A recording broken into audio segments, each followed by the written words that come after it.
ہمیشہ وہ کھانے کھائیں جس میں نمک چینی کم ملا ہو، کیونکہ اس سے کیلوریز بڑھنے کا خطرہ رہتا ہے جو موٹاپے کا سبب بن سکتا ہے۔ جلد کو روشن رکھنے کے لیے مرغب اور پروٹین سے بھرپور غذاؤں میں کمی لاتے ہوئے سبزیوں کو شامل کریں۔ روزمرہ تھوڑا بہت سونف اور زیرے کا استعمال معدے کو صاف رکھتا ہے۔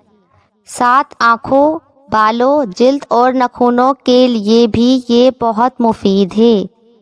خشک میوہ جات جیسے پستہ، اخروٹ، کاجو وغیرہ بھی چہرے کو تر و تازہ رکھنے میں اہم کردار ادا کرتے ہیں۔ گاجر، انار کا جوس چہرے کی چمک کو بڑھا دیتے ہیں۔ ہاتھوں کی حفاظت کریں۔ رات کو سونے سے پہلے گریسلین اور عرق گلاب ملا کر ہاتھوں کا مساج کریں۔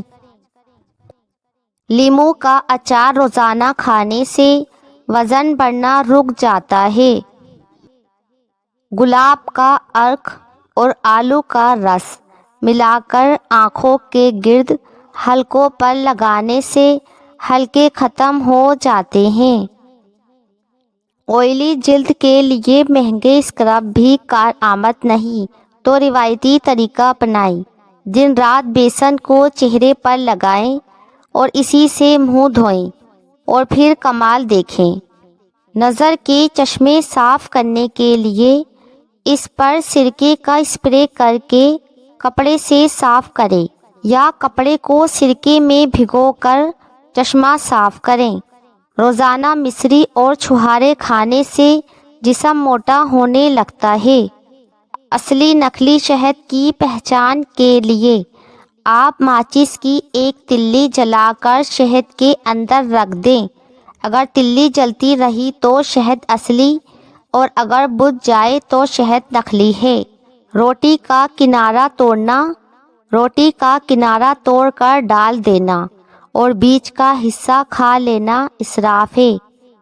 ہاں، اگر کنارے کچے رہ گئے ہیں، اس کے کھانے سے نقصان ہوگا تو توڑ سکتے ہیں۔ اسی طرح یہ معلوم ہے کہ روٹی کے کنارے دوسرے لوگ کھا لیں گے، ضائع نہ ہوں گے تو توڑنے میں حرج نہیں۔ مولی کو رات کے وقت نہیں کھانا چاہیے کیونکہ رات کے وقت کھانے سے مولی ہضم نہیں ہوتی۔ انڈے کی سفیدی بالوں میں لگانے سے بال چمک اٹھتے ہیں اور گرنا بند ہو جاتے ہیں۔ دوستوں، آپ سے گزارش ہے، اگر ویڈیو اچھی لگی تو چینل کو سبسکرائب اور ویڈیو کو لائک ضرور کر دینا۔